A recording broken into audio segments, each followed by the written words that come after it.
سیاسی میدان کی ہر بڑی خبر سے آگاہ رہنے کے لیے ہمارے چینل آزاد سیاست کو سبسکرائب کریں اور بیل آئیکن کو پریس کریں۔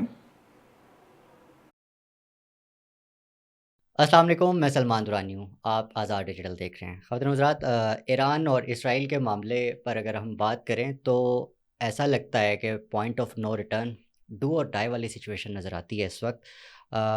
اس پہ بھی اور کچھ اپنی پالیٹکس پہ بھی بات کر لیتے ہیں۔ آج دوبارہ میرے ساتھ موجود ہیں میری خاص مہمان نظما گل صاحبہ، ویلکم۔ سب سے پہلے ایران اور اسرائیل کی جو ڈیولپمنٹ ہے اس پہ بات کرتے ہیں۔ How you see this development کہ اس بار ایران کھل کر سامنے آیا؟ یہ اوور 150 ایئرس کا ان کا ریکارڈ ہے کہ انہوں نے کبھی کسی پہ اٹیک نہیں کیا ایران نے۔ اینڈ میرا خیال ہے کہ سید حسن نصر اللہ کی شہادت، جو کہتے ہیں کہ شہید کا خون جب زمین پہ گرتا ہے، سے گرنے سے پہلے اللہ کے شرف قبولیت حاصل کرتا ہے، تو میرا یہی خیال ہے کہ ان کا خون جو ہے اس کو شرف قبولیت ملا ہے، اور ایران نے اتنا بڑا سٹیپ لے لیا کہ وہ بولڈلی آگے بڑھ کے یہ کام کیا ہے، کیونکہ ان کو نظر آ رہا تھا نا کہ حالات اب کنٹرول سے باہر ہو گئے۔ تو آپ کو کیا لگتا ہے کہ اب اسرائیل کا رد عمل، امریکہ کا رد عمل کیا ہو سکتا ہے؟ اور بڑا امپورٹنٹ اس وقت یہ جاننا ہے کہ پاکستان سمیت مسلم دنیا کا جو رد عمل ہے وہ کیا ہوگا؟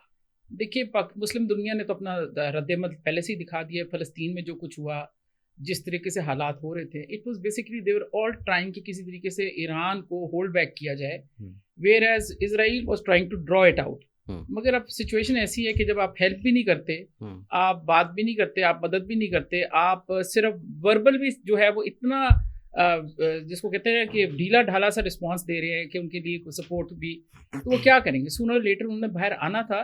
اینڈ دین وہ جو پریمپٹیو اسٹرائکس تھیں، جو پلان تھا اسرائیل کا، ان کے 6 نیوکلیئر سائٹس کو جو ٹیک اوور کرنے کے لیے یا ان پہ اٹیک کرنے کے لیے، پھر ان کے جتنا اسماعیل ہنیہ کی شہادت ہوئی اور جس طریقے سے انہوں نے ان دا ہارٹ آف جا کے وہاں اٹیک کیا، پھر انہوں نے جس طریقے سے ابھی اس نے شیطن یاہو آئی کال ہم، تو شیطن یاہو نے جیسے جا کے اٹیک کیا ہے، ایڈریس کیا ہے ایرانین پبلک کو کہ جی ہم آپ کو very sooner than your imagination ہم آپ کو لبریٹ کریں گے۔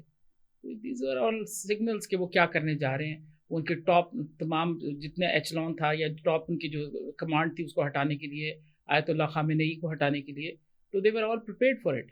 انہوں نے ٹھیک کیا میرا خیال ہے۔ اور اس کا رسپانس جہاں تک آپ کہہ رہے ہیں، دیٹ واز دا آئیڈیا، اس رسپانس تو انہوں نے اسرائیل دے گا، بٹ دا تھنگ از کہ جب اسرائیل رسپانس دے گا تو پھر باقی مسلم ورلڈ کو سوچنا پڑے گا کہ کیا وہ انتظار کریں گے کہ وہ اپنی فقہی اور اختلافات کی وجہ سے ایران کو پہلے براؤ بیٹ کروا دیں یا مار پڑوائیں اور پھر وہ نیند سے جاگ کے اپنے لیے کچھ کریں، یا وہ اس چیز کا انتظار اب آ کے یہ سوچ لیں گے کہ اگلی باری چونکہ ہماری ہے، گریٹر اسرائیل کی میں رکاوٹ بننی ہے۔ اور اس وقت ایران جو ہے عرب ورلڈ کے لیے لڑ رہا ہے، کیونکہ ایران کی اپنی جو ساری جنگ ہے وہ اب عرب ورلڈ کی سپورٹ کے لیے، تو اس کے لیے کیا ہم نے کیسے بہیو کرنا ہے؟ It's a big test case for Islamic world. Right, آپ کو کیا لگتا ہے یہ جو ابھی جنگ شروع ہوئی ہے جی بڑی سنجیدہ ہے اس وقت؟ تو خیر ہم سمجھ رہے ہیں کہ ایران نے اسٹیپ لیا ہے تو ایک بڑا سنجیدہ ہو گیا ہے، اب ہیومن رائٹس والے بھی بہت زیادہ اجاگر ہو جائیں گے، جی جاگ جائیں گے، ٹھیک ہے۔ اور اچھا، اس پوری سچویشن میں کچھ لوگ کہتے ہیں جی 2 state solution is feasible, that is and this is feasible. تو مجھے آج یہ بتائیے گا کہ اسرائیل اور فلسطین کا بیسکلی جو ہے وہ مسئلہ ہے کیا؟ لوگ اس کو بہت زیادہ مس انڈرسٹینڈ کرتے ہیں۔ جی بالکل صحیح، ٹھیک، تو ایران کا اس میں کیا اسٹیک ہے؟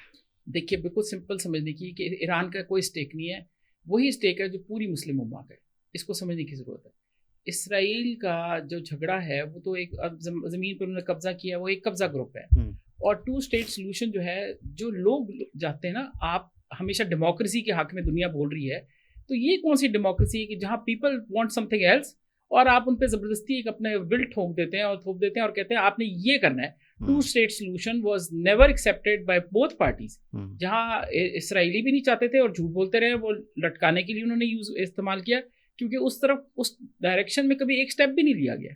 تو پھر آپ 2 اسٹیٹ سولوشن کا تو کہانی صرف یہ تھا کہ جب آپ نے انتفاضہ ہوا تو اس میں ڈیلے ٹیکٹکس کے لیے آپ نے 2 اسٹیٹ سولوشنز پہ کام کیا، مگر بیسیکلی یہ سمجھنے کی ضرورت ہے کہ وہاں کے لوگ، یہ عرب ورلڈ ہے نا، یہ عرب کی دنیا ہے، یہ عربوں کی زمین ہے، ان کی جائیداد ہے، یہ وہ آپ نے پڑھا ہوگا سائکس اور پیکوٹ جو ان کے ایگریمنٹ ہوا تھا، جس وقت آٹومن سلطنت عثمانیہ ٹوٹی تو اس وقت انہوں نے اس کو تقسیم کر لیا، اور یہ ایک یو کے مطلب برٹش تھا بندہ اور ڈپلومیٹ اور فرینچ ڈپلومیٹ تھا، جنہوں نے یہ ایک سیکرٹ پرائیویٹ ایگریمنٹ کیا تھا، اس کے تحت اس کے ٹکڑے ٹکڑے کر دیے گئے تھے، اور یہ کچھ حصہ یو کے نے لے لیا، کچھ حصہ رشیا کو مل گیا، کچھ اٹلی کو مل گیا، 4 حصوں میں تقسیم کر دیا تھا، اور کچھ فرینچ کو مل گیا۔ تو دیکھیں یہ تو آپ نے جس طرح مقبوضہ کشمیر اور آزاد کشمیر کو تقسیم کیا ہے، یہ تو اسی طرح تقسیم کرنے والی بات ہے، اس کو کبھی بھی لوگ نہیں مانتے اور لوگوں نے مانا بھی نہیں۔ اور آج دیکھیں نا 100 ایئرز گزرنے کے بعد جب سے انہوں نے یہ کیا امپلیمنٹ کیا، 1916 میں یہ ہوا تھا،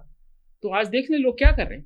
108 سال بعد یا جتنا سال بھی آپ دیکھ لیں، 108 سال ہی گزرے، 108 سال بعد سارے لوگ پھر اکٹھے ہو کے لڑ رہے ہیں، یمن کے لوگ بھی لڑ رہے ہیں، لبنان کے لوگ بھی لڑ رہے ہیں، وہ سب اکٹھے ہو گئے نا، because they are one people.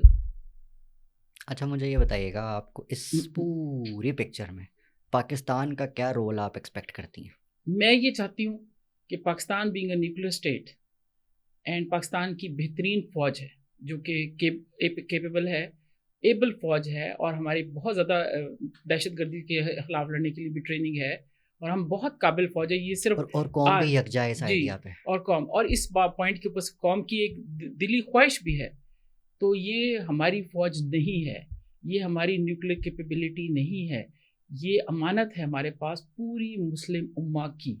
And میں یہ کہتی ہوں from my heart, I believe کہ وی او اٹ ٹو آر امہ، ہمیں اس فوج کو، اس نیوکلیر کیپیبلٹی کو ایک صحیح مقصد کے لیے، جس کے لیے ہمیں اللہ نے یہ دی ہے، یہ سعادت دی ہے، ہم اس کو استعمال کریں۔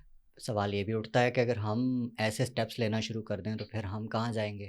IMF ہمارے سر پہ کھڑا ہے، امریکہ ہمیں کنٹرول کرتا ہے، آل دیٹ۔ دیکھیے تو وہ تو اگر سایوں سے لوگ ڈرنا شروع ہو جائیں، خوف کے سایوں میں ڈر ڈر کے رہیں گے زندگی، تو باری تو ہماری بھی آئے گی۔ یہ مرغیوں کا دڑبے والی کہانی ہے کہ مرغیوں میں دڑبے میں بند ہے، تو آج نہیں تو کل ہماری باری آ جائے گی، یہ عرب ورلڈ کی بھی آ جائے گی، جو بیٹھے ہوئے اس وقت دیکھ رہے ہیں کہ ایران کو مار پڑے گی، وہ نہیں بچ سکتے، ہم کیسے بچیں گے؟ ہم نیوکلیر کنٹری ہیں، ایران تو نیوکلیر بن رہا ہے، تو اتنی ان کو تکلیف ہو رہی ہے، تو آپ سوچیں جو نیوکلیر بن چکا ہے اس کو وہ چھوڑیں گے؟ ہماری باری تو آئی، بلکہ ہم تو پہلے تھے، صرف مجبوری ہے کہ انہوں نے کہا پہلے جو بن رہا ہے اس کو پہلے ختم کیا جائے۔ جنرل حمید گل صاحب آج ہوتے تو کیا ان کی خواہشات ہوتی ہیں اور کیا سوچ رہے ہوتے ہیں اس وقت؟ جنرل حمید گل ہمیشہ امہ کو، پاکستان کے علاوہ امہ کے سپورٹر تھے۔ میں ان کی بیٹی ہوں، ان کے بہت قریب رہی ہوں، اور ظاہر ہے اولاد کا ہوتا بھی ہے، میں ایلڈسٹ ڈاٹر بھی ہوں۔ میں سمجھتی ہوں کہ اس وقت انہوں نے زمین آسمان ایک کیا ہوتا، اس قدر ہنگامہ کیا ہوتا، شور مچایا ہوتا، ریلیاں نکال رہے ہوتے، پتہ نہیں کیا کیا کر رہے ہوتے کہ جی اس وقت ہمیں اکٹھے ہونا ضروری ہے۔ یہ کامن اینمی ہے، اور اسرائیل کا جو ایشو ہے وہ ایک، دیکھیں قائد اعظم جانتے تھے، پاکستان کے جینیسس میں ہے کہ ہم نے اسرائیل کو کبھی تسلیم نہیں کرنا۔ ہاؤ کین اٹ بی کہ ہم اس وقت ان کو 2 اسٹیٹ سولوشن کی باتیں کرنے لگ جائیں، اچانک ہماری گورنمنٹس اٹھ کے کہنے لگ گئی ہیں، ہم نے کبھی نہیں کرنا، کیونکہ قائد اعظم نے کہا تھا یہ اس کا ایک ناجائز بچہ ہے ویسٹ کا، اور مشرق وسطیٰ کے دل میں خنجر گھونپا ہے اسرائیل کے نام سے، تو یہ نہیں قابل قبول۔ جب پاکستان بنا ہمارے اتنے فائنینشیل حالات خراب تھے، اس کے باوجود قائد اعظم نے پولینڈ سے 30,000 بندوقیں منگا کے دی تھی ایجپٹ کو لڑنے کے لیے۔ 67 میں ہمارے ایئر فورس کے پائلٹس گئے تھے والنٹیئر کر کے، ہم نے 10 اسرائیلی جہاز ڈاؤن کیے، گرائے، اور وداؤٹ اینی لاس۔ ہم تو لڑتے رہے ہیں، ہم ابھی بھی لڑ سکتے ہیں، یہ کوئی ایسی بات نہیں ہے۔ پاکستان فوج اور پاکستان ایئر فورس کا کوئی مقابلہ نہیں ہے۔ رائٹ۔ حامد میر لکھتے ہیں کہ جو اسرائیل کے فٹ پرنٹس ہمیں جہاں دوسرے ممالک میں ملتے ہیں، مسلم ممالک میں، وہاں پہ پاکستان میں بھی ان کا انفلوئنس نظر آتا ہے، تو آپ اس چیز پہ یقین رکھتی ہیں؟ جی ان کا بالکل انفلوئنس ہے، اور مجھے یہ بھی پتہ ہے کہ پچھلی گورنمنٹس میں مختلف، میں نام نہیں لینا چاہتی کیونکہ بہت لوگ جذباتی ہو جاتے ہیں، بٹ ان کے جی پی ٹی آئی کی گورنمنٹ کے اندر جاتے رہے، ان کے باقاعدہ منسٹرز وہاں گئے ہیں، وزٹ کیے، میں نے کالمز لکھے ہیں۔ شاہ محمود قریشی صاحب تو وفود جاتے رہے، جی نہیں وفود کبھی نہیں گئے، نہیں وفود کبھی نہیں گئے، سیکرٹلی لوگ ویسے گئے، ایز اے وفد نہیں گئے۔ اور دوسری بات ہے، دیکھیے کسی کی ہمت ہی نہیں تھی، یہ پہلی دفعہ ایسا ہوا، اور اسی لیے آج اب اسرائیل نے، آپ نے دیکھا پیپر میں خاص طور پہ کہا ہے کہ عمران خان جو ہے وہ ہمیں ہمارے تعلقات ٹھیک کرنے کی طرف ہمیں لے جا سکتے ہیں، ہمارے بہتر حالات ہو سکتے ہیں۔ کیسے تعلقات ٹھیک ہو سکتے ہیں؟ اوکے فائن، مگر بتائیں تعلقات کیسے ٹھیک ہو سکتے ہیں؟ ہم آپ کو مانتے ہی ہیں، ہم آپ کو تسلیم ہی نہیں کرتے، ہمارے جینیسس میں یہ چیز ہے، ہم ایک قبلہ اول کو جو لوگ توڑنا چاہیں گے، منہدم کرنا چاہیں گے، اس کو ڈسٹروائے کرنا چاہیں گے، how can we go for that? How can we accept you? Imran Khan اس وقت اندر ہے، جی تو اس وقت کون روک رہا ہے قوم کو، اس کے جو سربراہ ہیں اس وقت، ان کو کہ وہ اسرائیل کو چھوڑ کر فلسطینیوں کے ساتھ کھڑے ہوں، ایران کے پیچھے کھڑے ہو جائیں؟ میں آپ کو بتا رہی ہوں خوف کے سائے ہمیں فیئرس ہیں. ہمیں تو آپ یہ ریلائز کریں کہ جیل میں اندر ضرور ہے مگر کیا ملک کے اندر استحکام ہے؟ ہمارا پولیٹیکل استحکام نہیں. ہمارا SCO 15 اور 16 اکتوبر کو آ رہا ہے. آپ دیکھ لیں کہ ہر جگہ کنٹینر لگے. ہم لوگوں کو کیا تحفے میں دکھائیں گے کہ ہم یہ کر رہے ہیں؟ مطلب آپ اگر خیال ہی کر لیں نیبر کے گھر میں کوئی فوتگی ہو جاتی ہے تو آپ شادی کا ڈول ڈمکا نہیں کرتے, اور اگر آپ کے گھر میں کوئی فنکشن ہوتا ہے تو لوگ تھوڑی دیر کے لیے جھگڑے والے رشتہ دار بھی شامل ہو جاتے ہیں. اس وقت تو چپ کر جانا اس دفعہ دنیا کو دکھانے کے لیے. مگر ہم آپ کو نہیں لگتا کہ یہ تماشا پچھلے 2 سال سے لگا ہوا ہے؟ میں 2 تو 2.5 کہتی سال ہوں سے مگر لگا دیر ہوا آر ٹائمز SCO کا اجلاس ہے. آئی تھنک اس کے اوپر ان کو یہ کہنا چاہیے کہ ان دا لارجر انٹرسٹ ہم اس کو 16 کے بعد کر لیں گے. کیا جا سکتا ہے نا, جہاں اتنے عرصہ 1 سال گزار لیا تو 10-15 دن آگے پیچھے ہونے سے کچھ نہیں ہوتا. مگر دیکھیں تماشا ہم کتنا بڑا بنا رہے ہیں. رسپانسبلٹی لائز آن عمران خان. نہیں, سب پہ آ رہی ہے, ہر کوئی اپنی اپنی جگہ کر رہا ہے. اینڈ آئی بلیو کہ ایوری بڈی از رسپانسبل. تالی دونوں ہاتھوں سے بجتی ہے. مگر اب کیا کیا جائے؟ اگر ایک ہاتھ جیل میں رہ کے بھی زیادہ زور کی تالی بجا رہا ہے تو پھر اس کو ہم کہیں گے نا کہ آپ بس کر دیں, آپ تھوڑی دیر برداشت کر دیں. جنرل ضیاء صاحب کے بارے میں یہ کہا جاتا ہے کہ ان کے ہاتھ فلسطینیوں کے خون سے رنگے ہوئے ہیں. جی کہا جاتا ہے, بالکل, یہ میں نے سنا. کتنا درست ہے؟ بالکل نہیں. مجھے بتائیں کس طریقے سے ہو سکتا ہے؟ جنرل ضیاء الحق وہاں ڈیفینس اٹیچی تھے, جارڈن میں پوسٹڈ تھے. ہمارے یہاں بھی ڈیفینس اٹیچیز مختلف ایمبیسیز کے ہوتے ہیں. کیا وہ جا کے آرمڈ ڈویژن کمانڈ کر کے لوگوں کو مار سکتے ہیں؟ Because this is some thing جو کہ ایک او کونیل ان کا جنرل تھا, یہ باتیں ویسٹ کی ہیں. ایک اینگل لینا ہے. آپ جنرل ضیاء الحق کا زمانہ دیکھیں, اسلامائزیشن کا دور دیکھیں, اور ان کے پیٹ میں جو مروڑ اٹھ رہے تھے ویسٹ کے وہ بھی نظر آتے تھے, برداشت بھی کرتے تھے, اور اس کے باوجود ان کو تنگ بھی کرتے تھے. تو یہ اس زمانے کی باتیں, یہ شوشے ہیں. آپ مجھے بتائیں آج پاکستان کے اندر کوئی ڈیفینس اٹیچی آ کے ہماری کوئی آرمڈ ڈویژن کمانڈ کر سکتا ہے؟ It's not possible. Nobody will allow that. And then سب سے بڑی بات ہے کمانڈ کیا زبان تک تو بولتے نہیں تھے جنرل ضیاء الحق والی, عربی بولتے ہیں. آپ کیسے ان کو کمانڈ کر سکتے ہیں؟ It's not possible. اوکے, یہ ہو سکتا ہے کہ ایڈوائس کیا ہو, یہ ممکن ہے, مگر کیونکہ ایڈوائس, مگر کمانڈ نہیں ہو سکتی. جو ان پہ کہتے ہیں نا فلسطینیوں کے خون سے ان کے ہاتھ رنگے بھی, یہ ممکن نہیں ہے. اینڈ نوئنگ جنرل ضیاء الحق کے ہم بھی ان کو بہت سارا قریب جانتے تھے, یہ ممکن نہیں ہے کہ وہ اس طرح مسلمانوں کے خون میں ہاتھ رنگے. یہ نہیں ممکن. یہ بتائیے کہ ایک امپریشن ہے, ایک پورے کا پورا جو کہتے ہیں کہ پرسپیکٹو جو کہ بڑا مضبوط ہے جنرل ضیاء صاحب کے حوالے سے, مرحوم, کہ وہ ان کی اسلامائزیشن لوگوں کو پسند نہیں تھی, ان کا طرز حکمرانی لوگوں کو پسند نہیں تھا, وہ انہوں نے ملک تباہ کر دیا, اور ایک اچھے الفاظ میں یاد نہیں رکھا جاتا. آج تاریخ بھی ہم یہ کہتے ہیں اتنا وہ ہم کہہ رہے ہیں کہ جی ہم تاریخ یاد رکھ. اب تاریخ تو یہ یاد رکھتی ہے, لوگوں 80-90% لوگ بھی اس چیز پہ یقین رکھتے ہیں کہ جنرل ضیاء صاحب جو ہے وہ ایک اچھے حکمران نہیں تھے. آپ ان کی تعریف کرتی ہیں, آپ ان کی معترف ہیں, تو ہاؤ ول یو ڈیفینڈ دس کہ ایسا کیوں ہے اور ایسا کیوں جو ہے وہ. اچھا, میں چھوٹا سا آپ کو تھوڑی سی ایک بات کہتی ہوں. لوگوں نے جو حضرت عمر رضی اللہ تعالیٰ عنہ کی بھی حکومت کو نہیں پسند کیا تھا, اور آج بھی اس پہ اعتراض کرتے ہیں, جو کہ میرا خیال ہے بہت ہی ایکسٹرا آرڈنری. میں مطلب I get so much of inspiration from his role کہ میں سمجھتی ہوں ان سے زیادہ کوئی احسن طریقے سے حکومت نہیں کر سکا. مگر ان کو بھی نہیں, لوگوں نے نبی پیغمبروں کو مارا بھی, ان پہ پتھراؤ بھی کیا, ان کو قتل بھی کیا. تو لوگ کسی سے راضی کبھی نہیں ہو سکتے. ہم نے ہمیشہ یہ دیکھنا ہے کہ, اور اسلام میں بھی ایک چیز ہے کہ ہمیشہ ہم اکثریت کو آپ نہیں کہہ سکتے. اکثریت تو اس دن بھی تھی جب نبی صلی اللہ علیہ وسلم پہاڑ پہ اکیلے کھڑے تھے اور اکثریت کہہ رہی تھی نہیں تم غلط ہو. تو اس لیے یہ بات سمجھ لیں کہ اکثریت از ناٹ اے کرائٹیریا. حق اور باطل میں حق پہ ہونا ضروری ہے, اکثریت کا ہونا کہ وہ صحیح ہے یعنی اس کو نہیں میں مانتی. میرا اپنا ویو یہ ہے. تو ناؤ ایسے کہ جنرل ضیاء الحق کی اگر ہم دیکھیں نا تو of course they will be, ان کے بہت سارے ہوں گے غلط پوائنٹس بھی ہوں گے جو ان کے, جہاں ان کے کمزوریاں تھیں. آپ کہتی ہیں کہ تھے؟ جی of course, everybody he was a human, and ان کی غلطیاں بھی ہوں گی, ان کے غلط ڈیسیجنس بھی ہوں گے ان کے. But what I want to say right now is کہ میں ان کو چونکہ اپ کلوز میں اپنے والد کے تھرو بہت جانتی تھی, ویسے بھی ملتی رہی, مگر ظاہر ہے ان کی وہ والی پروفیشنل لائف کے متعلق مجھے والد کے تھرو پتہ لگتا تھا. وہ نیت کے معاملے میں مجھے ان پہ کوئی شک نہیں ہے کہ نیت میں ٹھیک تھے. نیت انہوں نے بہت, ان کی نیک نیت ہے, اور وہ مسلمانوں کے لیے, امت کے لیے, پاکستان کے حوالے سے ان کی نیت بہت اچھی تھی. اس پہ غلطیاں ہو سکتی ہیں, ہمیں ان کو یہ لیوریج دینا پڑے گا. He was a human being, and then there were times when he showed weaknesses, when he لوگوں کے, دیکھیں وہ فوجی تھے نا, تو ان کا بیک گراؤنڈ نہیں تھا, تو کہاں وہ